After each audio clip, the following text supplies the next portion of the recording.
Ma femme m'a annoncé qu'elle voulait voir d'autres hommes entre deux gorgées de café froid, comme si elle me demandait de racheter du lait. Elle pensait que j'allais sourire, hocher la tête et signer ma propre humiliation. Ce qu'elle ignorait, c'est que son petit discours sur la liberté venait d'ouvrir la porte d'un placard, rempli de mensonges. Je m'appelle Ryan Parrish, 43 ans, propriétaire d'un café à Portland, marié depuis 19 ans à Nicole, père de Savannah, 16 ans, et Ellie, 11 ans. Et jusque-là, je croyais avoir une vie solide. Pas parfaite. Solide. Nuance importante. Notre maison sentait le bois ciré, les pancakes du dimanche, et les disputes qu'on range sous le tapis, parce qu'on a des enfants, une hypothèque, un chien trop vieux, et une entreprise qui ne tourne pas toute seule. Mon café, le Parrish & Bean, était à 3 rues du marché fermier. Briques rouges, grandes vitres, ardoises noires avec les spécialités du jour, cappuccino à l'érable, scone aux myrtilles. Et cette clientèle fidèle qui croit qu'un barista est aussi psychologue, conseiller conjugal et parfois punching ball. Nicole y passait souvent avant. Elle embrassait Ellie sur le front, corrigeait l'étiquette des muffins, disait aux habitués que j'étais incapable de choisir une chemise correcte sans supervision. Charmant, domestique, presque attendrissant. Puis, depuis 6 mois, elle venait moins. Elle répondait plus tard. Elle souriait à son téléphone avec cette petite expression qu'on n'utilise pas pour lire une facture d'électricité. Elle appelait ça « du temps pour moi ». Moi, naïf professionnel.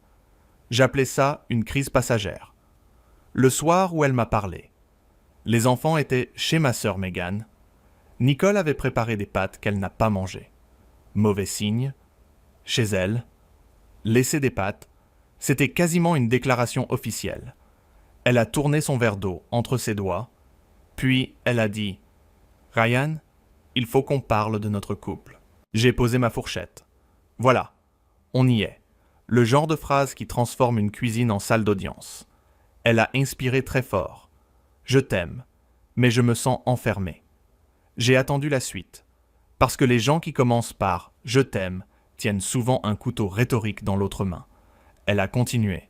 Je pense qu'on devrait ouvrir notre mariage, explorer, respirer, ne pas être prisonnier de vieux modèles.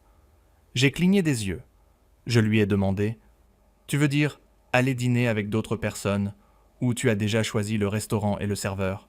Elle a pincé les lèvres. « Toujours ton sarcasme. Ryan ?» ?»« Non, toujours mon instinct. »« Nicole, mais vas-y. » Elle s'est redressée, presque offensée, comme si c'était moi qui venais de proposer de mettre notre mariage sur Airbnb. Elle m'a parlé de liberté, d'authenticité, de besoins émotionnels, toute la brochure complète. Il ne manquait que le QR code pour s'inscrire. Je l'écoutais, calme, les mains croisées, et plus elle parlait, plus une certitude froide s'installait dans ma poitrine. Ce n'était pas une demande, c'était une couverture. Elle ne voulait pas ouvrir une porte. Elle voulait légaliser quelqu'un qui était déjà dans la pièce. Je lui ai demandé « Depuis quand tu y penses ?» Elle a répondu trop vite.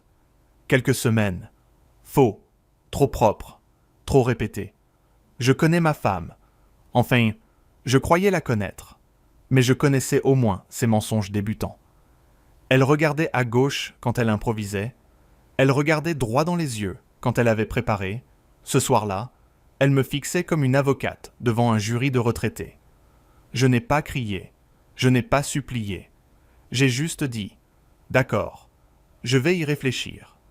Elle a paru soulagée, et ça m'a blessé plus que sa proposition, parce que dans son soulagement, il y avait une attente. Elle pensait que j'étais déjà vaincu. Cette nuit-là, elle s'est couchée, dos à moi, son téléphone sous l'oreiller. Ridicule. Comme si un iPhone avait besoin d'un oreiller pour dormir. Moi, je suis descendu dans la cuisine. J'ai ouvert mon ordinateur et j'ai regardé nos comptes. Pas par paranoïa, par hygiène mentale. Le premier détail m'a sauté au visage. Un virement de 3 200 $ vers un compte que je ne connaissais pas. Libeleka, Consulting. 2 semaines plus tôt. Même chose, 1 800 $, puis 950, puis 4 500. Mon café avait connu des mois difficiles. On avait parlé de réduire les dépenses, d'attendre pour réparer le toit du garage, et Madame finançait visiblement un mystérieux consultant qui ne consultait que notre argent.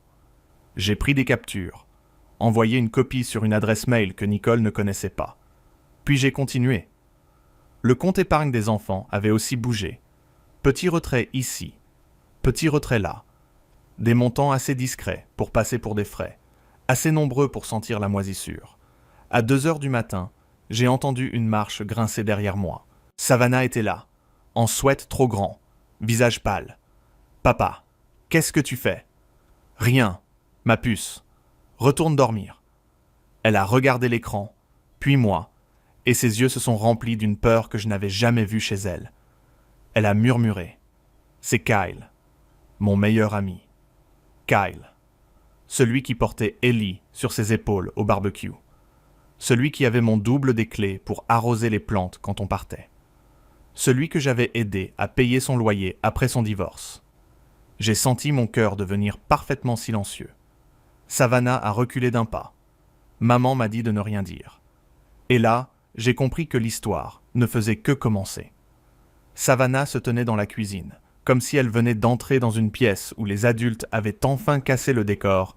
Elle avait 16 ans. L'âge où l'on devrait mentir sur ses devoirs, pas garder le secret d'une trahison familiale. J'ai refermé l'ordinateur doucement, parce que dans ce genre de moment, le bruit d'un couvercle qui claque peut devenir une déclaration de guerre. Je lui ai dit « Assieds-toi, ma puce ».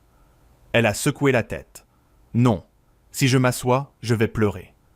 Remarquable lucidité, héritée de son père, évidemment. Je lui ai servi un verre d'eau. Elle l'a tenu à 2 mains, comme une vieille dame dans une salle d'attente. Puis elle a parlé. Vite, en morceaux. Maman et Kyle se voient depuis longtemps. Je les ai vus dans sa voiture, près du café. Elle m'a dit que tu comprendrais jamais, qu'elle avait besoin d'être heureuse, qu'il fallait protéger Ellie. Voilà, protéger Ellie. Cette phrase magique que les adultes utilisent quand ils veulent que les enfants portent leur valise émotionnelle, sans supplément bagage. J'ai demandé « Elle t'a menacé ?» Savannah a baissé les yeux. Elle a dit que si je parlais, tu demanderais le divorce, qu'on vendrait la maison, qu'Ellie changerait d'école, que tout serait ma faute. Je me suis levé. J'ai marché jusqu'à l'évier. J'ai posé les mains sur le bord. L'eau gouttait du robinet, une goutte, puis une autre, comme un métronome pour ne pas exploser. Je n'ai pas insulté Nicole, pas devant ma fille, pas même Kyle, même si mon imagination avait soudain beaucoup d'énergie créative. Je me suis retourné. Savannah, écoute-moi bien. Rien de tout ça n'est ta faute. Pas un centimètre. Pas une seconde. Elle a pleuré sans bruit. Ce qui est toujours pire. Les larmes silencieuses ont une élégance cruelle. Je l'ai prise dans mes bras. Et j'ai compris que Nicole ne m'avait pas seulement trompé. Elle avait enrôlé notre enfant comme gardienne de son mensonge. Là, le mariage n'était plus blessé. Il était déjà mort. Le lendemain matin, Nicole descendit en peignoir, parfumée, téléphone à la main, l'air léger d'une femme qui pensait avoir réussi sa grande conférence TED sur le désir personnel. Elle m'a demandé « Tu as réfléchi ?» J'ai répondu « Oui, pas assez pour faire une brochure, mais oui. » Elle a souri, croyant avoir gagné. « Je pense qu'on devrait prendre notre temps, » ai-je ajouté. « Poser des règles, comprendre ce que tu veux vraiment. » Ses épaules se sont détendues. Elle a même touché mon bras. « Merci, Ryan.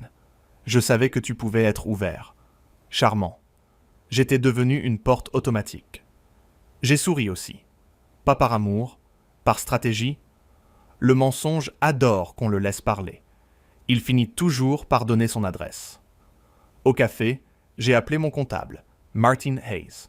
Un homme qui pouvait repérer une dépense suspecte dans un bilan comme un flic repère un faux sourire. Il m'a reçu dans son bureau au-dessus d'une agence d'assurance. Pile de dossiers, café infect, ironie professionnelle. Je lui ai montré les virements. K, consulting, les retraits des comptes enfants, les paiements sur une carte secondaire. Martin a ajusté ses lunettes. Il a dit « Ryan, je vais être direct. Quelqu'un a utilisé les finances familiales comme un distributeur privé. » J'ai répondu « J'avais peur que tu dises yoga thérapeutique. Il n'a pas ri, mauvais signe. Il a imprimé des relevés, demandé accès aux comptes liés à l'entreprise. Et là, deuxième surprise, Nicole avait tenté de faire passer certaines dépenses par le café. Fourniture, marketing, événements privés. Une belle poésie comptable. Sauf que Parrish et Bean ne vendaient pas de week-end à Bend, de montres connectées, ni de réservation d'hôtel avec vue sur rivière. À midi, Kyle est entré au café, évidemment, parce que le destin aime les scènes mal éclairées. Il portait sa veste en cuir marron, celle que je lui avais offerte pour ses 40 ans. Détail délicieux. Il commandait encore l'amitié au comptoir de l'homme, qu'il pillait en coulisses.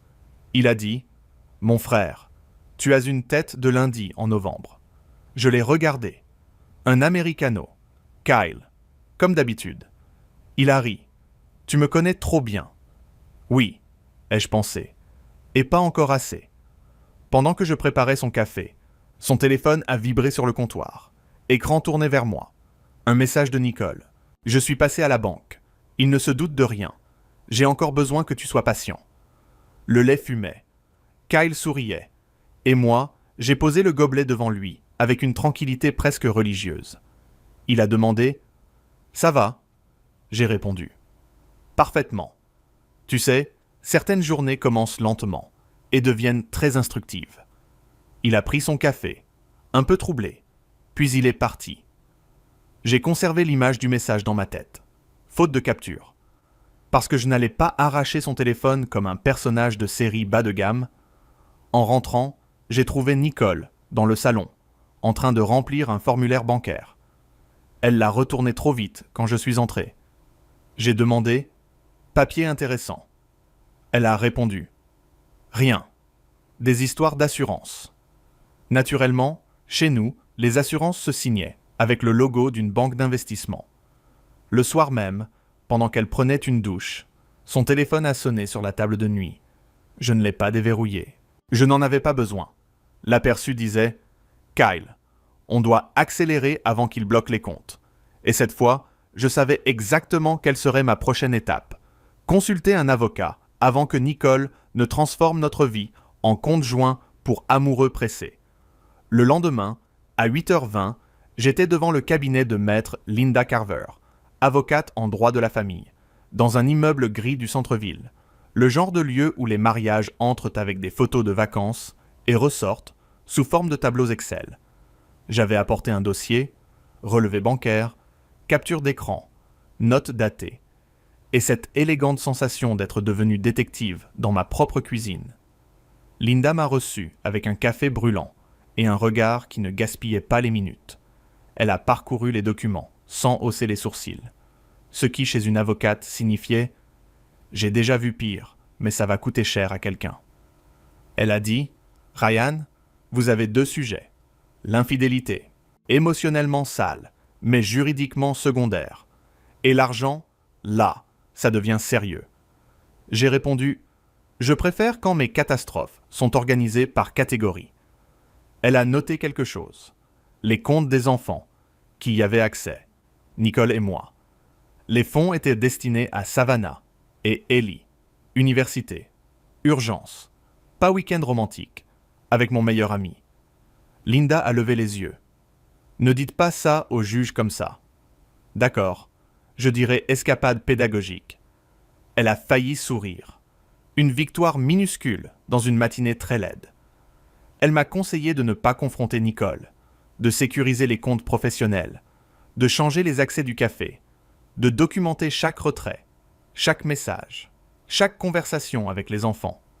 Pas de piège, pas de menace, pas de théâtre. A-t-elle dit ? Le théâtre, c'est pour les gens qui n'ont pas de preuves. J'ai aimé cette phrase. Elle aurait fait un excellent panneau dans mon café. De là, je suis allé directement à la banque. Notre conseillère, Dana, avait ce sourire tendu, des gens qui savent qu'un client ne vient pas avec un dossier cartonné pour demander un nouveau chéquier. J'ai demandé le gel des lignes de crédit personnel non essentielles, la double validation sur les comptes liés aux enfants et la séparation immédiate des comptes de l'entreprise. Dana a tapé, consulté, retapé, puis son visage a changé. Monsieur Parrish, Il y a eu une demande récente pour ajouter un bénéficiaire externe sur un virement récurrent. Quel nom? Elle a tourné l'écran légèrement. Kyle Mercer. J'ai eu envie de rire. Pas de joie. Bien sûr. Plutôt ce petit rire sec qu'on a quand l'univers cesse d'être subtil. J'ai signé les formulaires, verrouillé ce que je pouvais. Puis j'ai appelé Martin, mon comptable. Il m'a dit « J'ai trouvé quelque chose ». Et quand un comptable commence une phrase comme ça, personne ne répond. « Super, raconte-moi ton poème ». Il avait reconstruit 6 mois de mouvement. Cartes, virements, retraits.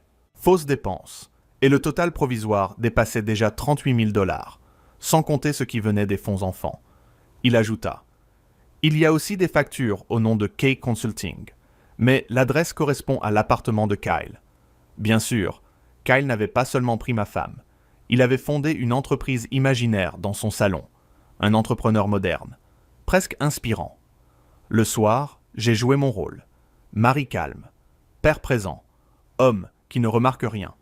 Nicole préparait une salade dans la cuisine, découpant des concombres avec beaucoup trop de concentration. Ellie faisait ses devoirs sur la table. Savannah restait silencieuse, ses écouteurs sans musique dans les oreilles. Je lui ai lancé un regard discret. Pas maintenant. Elle a compris. Nicole m'a demandé « Tu es passé au café toute la journée ?» Oui, beaucoup de paperasse. Elle s'est immobilisée une demi-seconde. Paperasse, quel genre? Inventaire, fournisseur, assurance. Rien qui t'intéresse. Elle a ri. Trop haut. Je m'intéresse à ta vie, Ryan. Ah, c'était donc ça. J'avais confondu avec une tentative de liquidation progressive. Après dîner, elle m'a reparlé de l'ouverture du mariage. Comme on revient à une négociation immobilière. Elle voulait fixer des règles. Pas de jalousie. Honnêteté absolue. Respect mutuel. J'ai failli m'étouffer avec mon eau. Honnêteté absolue. Dans sa bouche. C'était comme entendre un cambrioleur parler de sécurité domestique. Je lui ai demandé « Tu as déjà quelqu'un en tête ?» Elle a posé sa serviette. Pas précisément. Peut-être. Je ne sais pas. Je l'ai regardée assez longtemps pour qu'elle baisse les yeux. Puis j'ai dit « Tu me demandes d'accepter quelque chose qui existe déjà. Ou quelque chose que tu veux commencer. » Elle s'est fâchée, parce que la colère est souvent le garde du corps de la culpabilité. Tu me fais passer pour une criminelle? Ryan? Non, j'essaie juste de comprendre les conditions du contrat. Elle a quitté la table. Savannah a fermé son cahier. Ellie a demandé « Pourquoi maman est fâchée ?» J'ai répondu « Parce que les adultes sont parfois mauvais en conversation. » Et lui, avec la sagesse cruelle des enfants, a dit « Elle est souvent mauvaise avec toi en ce moment. » Nicole revint 10 minutes plus tard. Les yeux brillants mais secs, elle m'annonça qu'elle allait dormir chez sa sœur pour respirer. Sa sœur habitait à 40 minutes. Kyle à 12. J'ai dit « Bonne route ». Elle a pris un sac déjà prêt dans le placard de l'entrée. Détail que j'ai rangé mentalement avec les autres. À 23h14, Savannah a frappé doucement à la porte de mon bureau. Elle tenait son ancien téléphone, celui que Nicole croyait cassé. Elle m'a dit « J'ai quelque chose ». Maman m'avait emprunté mon téléphone quand le sien était en réparation. Ses messages se synchronisaient, encore dessus. J'ai pris l'appareil, comme on prend une preuve qu'on préférerait ne jamais voir. Il y avait des conversations avec Kyle, des mots doux, des disputes d'argent, des plans et surtout une phrase qui fit tomber le dernier rideau. Nicole avait écrit « Quand Ryan acceptera l'ouverture, on pourra dire que tout a commencé après. Personne ne pourra nous accuser. » Kyle avait répondu « Et pour l'argent, il ne vérifiera jamais les fonds des enfants. » Savannah me regardait, tremblante, pas parce qu'elle avait peur de moi, parce qu'elle portait depuis des semaines une vérité trop lourde pour son âge. Je lui ai dit « Tu viens de m'aider à protéger ton frère et toi, pas à détruire quoi que ce soit. » Elle a hoché la tête, puis elle a ajouté « Il y a pire, papa. Maman a promis à Kyle une part du café quand elle partirait. J'ai cru avoir mal entendu. Mon café, mon entreprise, mes matins à 4h30, mes fournisseurs, mes dettes, mes nuits à réparer une machine expresso capricieuse avec des tutoriels et de la rage froide. Une part pour Kyle, l'homme qui ne savait même pas doser un café filtre sans demander de l'aide. Le lendemain, Martin confirma. Nicole avait téléchargé des documents de valorisation de l'entreprise et contacté un courtier pour estimer mes parts, sous prétexte de planification familiale. Là, je n'étais plus un mari trompé. J'étais un obstacle financier. Et Nicole, dans son élégante quête de liberté, venait de viser la seule chose que j'avais construite sans elle. À midi, Linda m'appela. Sa voix était ferme. « Ryan, on dépose. Aujourd'hui, demande de divorce, protection des actifs, garde principale provisoire et restitution des fonds. » J'ai regardé par la vitre du café. La pluie traçait des lignes sur le trottoir. Kyle traversait la rue vers l'entrée, souriant, téléphone à la main, comme un homme qui croyait encore entrer chez un ami. J'ai dit à Linda, « Faites-le. » Puis j'ai ouvert la porte avant qu'il ne touche la poignée. Et pour la première fois depuis 19 ans, j'ai cessé de jouer l'homme qui ne savait rien. Kyle s'est arrêté net devant moi. Son sourire suspendu comme une enseigne qui clignote avant de griller. Il a dit « Hé, Ryan, tu bloques l'entrée maintenant. Nouvelle politique de la maison ?» J'ai répondu « Oui, on filtre les parasites depuis ce matin. » Il a pâli juste assez pour que je sache qu'il avait compris. Pas assez pour avoir encore le courage de fuir. Derrière lui, 2 habitués attendaient sous la pluie. Une prof de lycée et un type qui écrivait un roman depuis 3 ans sur la même page. Je leur ai ouvert. Pas à Kyle. Le commerce reste le commerce, même au milieu d'un naufrage. Kyle a baissé la voix. On peut parler. Bien sûr, ai-je dit, mais pas ici. Je tiens à garder une ambiance familiale, ce qui devient difficile quand mon meilleur ami tente de racheter ma vie avec l'argent de mes enfants. Il a avalé sa salive. Ce geste merveilleux des gens qui découvrent que les secrets ont des jambes. Il a tenté. Nicole t'a parlé. Non, Kyle. Les relevés bancaires sont plus bavards qu'elle et moins maquillés. Il a regardé autour de lui, paniqué. Je n'ai rien volé. Elle m'a aidé. C'était donc ça, une œuvre caritative avec hôtel, virement et projet de part sociale. La classe moyenne américaine, toujours inventive. Je lui ai demandé de partir. Il a voulu poser une main sur mon épaule. Vieille habitude de fraternité bon marché. Je me suis écarté. Ne touche pas ce qui n'est plus à toi. Même lui a compris que ce n'était pas une métaphore très large. L'après-midi, Nicole a reçu les papiers. Elle m'a appelé 17 fois, puis a envoyé des messages où elle passait de l'indignation à la poésie. « Ryan, tu détruis notre famille. » Puis, « On peut encore discuter. » Puis, « Les enfants vont te haïr. » J'ai tout transféré à Linda, avec la rigueur d'un bibliothécaire en colère. Le soir, elle est arrivée à la maison, sans prévenir. Manteau ouvert, visage dur. Savannah a emmené Ellie dans sa chambre, avant même que je parle. Ma fille apprenait trop vite. Nicole a posé son sac sur la table. « Tu as gelé les comptes. » J'ai dit « J'ai protégé les comptes. » Nuance. Elle a ri, sec. « Tu crois vraiment que tu peux me prendre mes enfants ?»« Non, Nicole, je crois que tu les as déjà mis au milieu d'une histoire où ils n'avaient rien à faire. Ça, le juge va l'entendre. » Elle a frappé la table du plat de la main. Pas fort, assez pour jouer la tragédie. « Tu manipules Savannah. » J'ai répondu. « Tu lui as demandé de mentir. Moi, je lui ai demandé de respirer. » Grande différence. Elle a baissé d'un ton. « Ryan, Kyle traverse une période compliquée. » J'ai presque applaudi. Enfin, le pauvre Kyle, l'homme qui souffre tellement qu'il accepte les économies universitaires d'un enfant, une figure christique avec Venmo. Nicole m'a lancé un regard noir. « Tu es cruel. » Non, je suis réveillé. La première audience provisoire eut lieu 3 semaines plus tard. Salle beige, chaises inconfortables, climatisation agressive, l'endroit parfait pour mesurer l'échec de 19 ans de mariage. Linda était à ma gauche. Calme, les documents rangés par onglet. Nicole était avec son avocat, un homme trop bronzé pour être honnête en février. Kyle n'était pas censé être là, mais il avait été assigné comme témoin financier. Il évitait mes yeux avec une application presque artistique, Le juge a d'abord écouté les demandes. Nicole voulait la garde partagée stricte, l'accès à la maison et une compensation sur la valeur du café. Bien sûr, parce que l'audace ne prend jamais de congé. Son avocat parla de crise conjugale, de malentendus financiers, de contributions indirectes de Nicole à mon entreprise. J'ai gardé le visage neutre. Je pensais simplement à toutes les nuits où Nicole dormait pendant que je faisais les comptes. Mais apparemment, respirer dans la même maison qu'un entrepreneur vous donne des parts. Bonne nouvelle pour le chien. Linda a présenté les relevés, les virements, les factures K-Consulting, les retraits des fonds enfants. Total confirmé. 47 000 $. La salle est devenue très silencieuse. Kyle s'est assis sur sa chaise. Nicole fixait la table comme si le bois allait la défendre. Puis Savannah est entrée, accompagnée d'une conseillère du tribunal. Elle portait un pull bleu, ses cheveux attachés, le visage pâle mais droit. Je lui avais dit qu'elle n'avait pas à parler si elle ne voulait pas.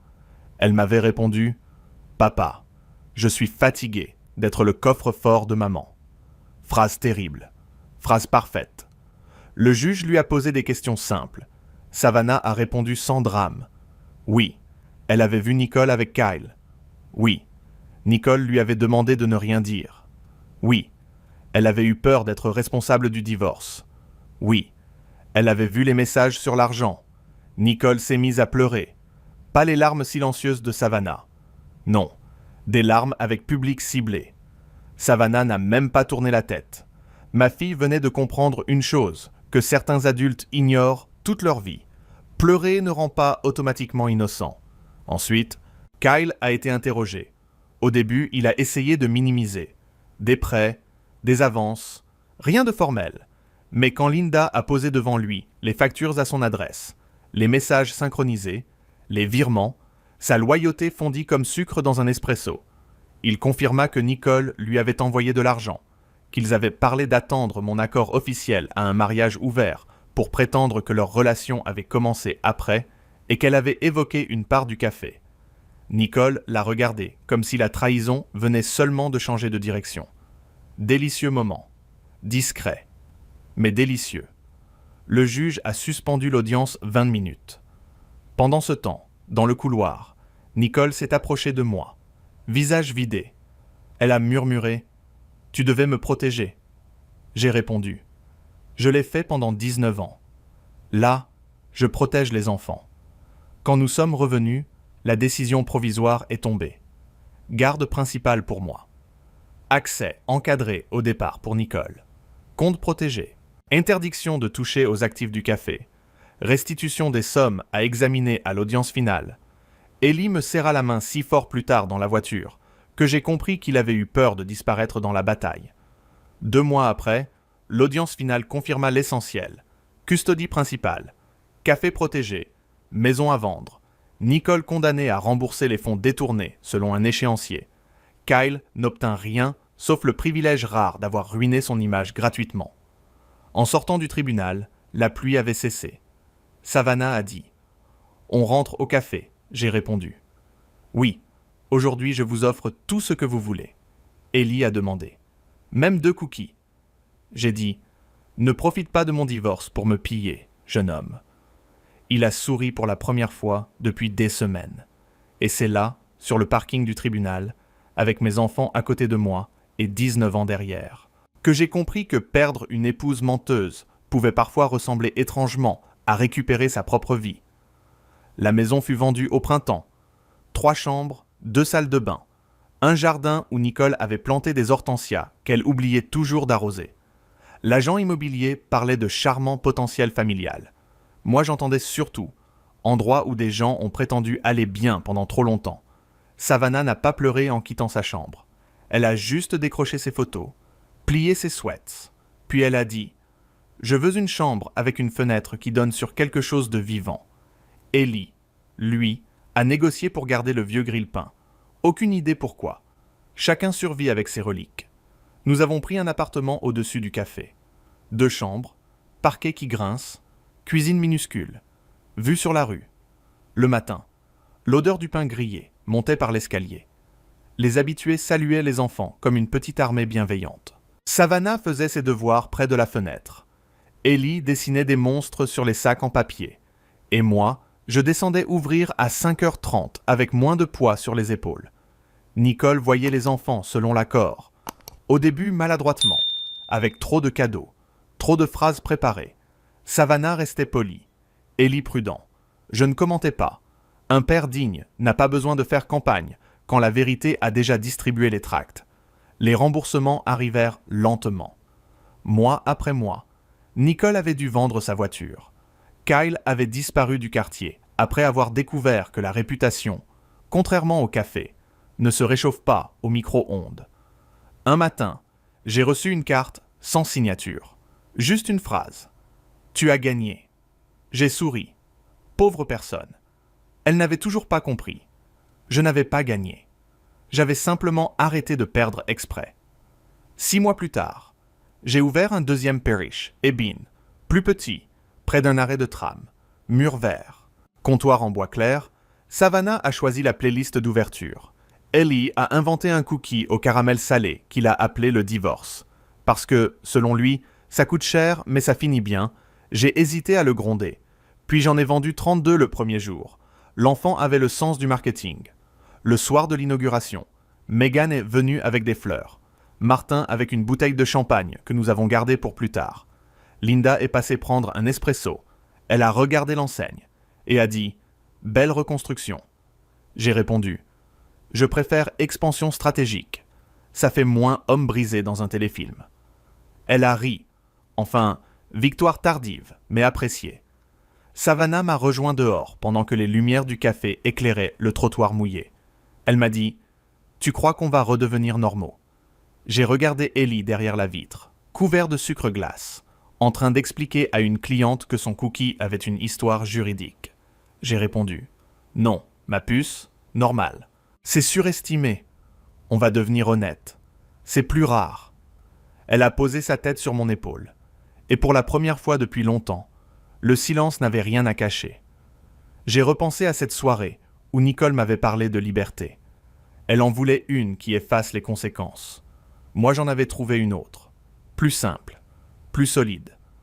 La liberté de dormir sans vérifier les mensonges, de regarder mes enfants sans culpabilité empruntée, de construire une vie où personne ne doit chuchoter dans une cuisine à 2h du matin. Alors oui, j'ai perdu un mariage, une maison, un ami, quelques illusions décoratives, mais j'ai gardé mes enfants, mon café, mon nom, et surtout cette paix étrange que personne ne peut transférer en douce vers un compte appelé K-Consulting, ce qui franchement est déjà un excellent début. Tubes, Wikipedia, vandalized. Snacks and goonbags sign me up. Yeah, to be fair, sounds sick. I wish that was a bit and I did just have to change to. I'm sorry for peer pressuring you into that. Wikipedia deleted articles with freaky titles. Oh, I can't find the answer here. Now I want to go into that. I want to go down that thing, but this page contains material that is kept because it's considered humorous. Such This page contains material that is kept because it's considered humorous. Such material is not meant to be taken seriously. Please, can someone put that as a disclaimer on my stream? Occasionally, Wikipedians lose their minds, especially on April Fool's Day. And if their posts are good, they wind up here. Silliness can come in the form of creativity, insanity, or just boredom. As with other silly things... How does it say an article? Guys, I found a niche area of Wikipedia. Unlike bad jokes and other deleted nonsense, however, some of these article names were made for good reasons or real topics. A small network is okay to outside. This isn't a talk page. How do you find this? By Googling Tubes Wikipedia vandalized. Exclamation mark, dear girl, love me. There could be penis. Click that. Wait, is that safe to click? Oh, it's just that. Sorry. cheesels. We have cheeselets.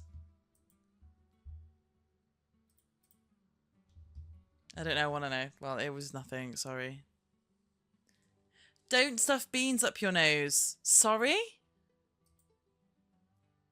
This is a humorous essay. I'm really confused. I'm on Wikipedia, guys, right now.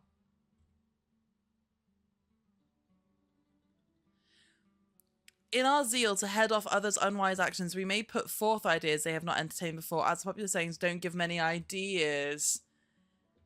In a similar vein, that's really funny. This feels like a choose your own adventure story. It really does. I'm on deleted Wikipedia. No climbing the Reichstag dressed as Spider-Man. Like, how have I... This is a humorous essay. It contains humorous advice. Oh, of one of Wikipedia's contributors isn't meant to be taken seriously. Like, how have I ended down this rabbit hole? This page in a nutshell. No Wikipedia editor may climb the Reichstag building dressed as Spider-Man or anyone else to gain advantage in a content dispute or otherwise. This is an official decree by the Supreme Cabal regime of English Wikipedia. Screw. It expresses opinions and ideas that are absolutely irrefutably true, whether you like them or not. Change to it must reflect the wishes of Screw. When in doubt, please ignore the talk page and keep reverting. This is crazy. Such attempts have led to lost heads. No jump. This is mental.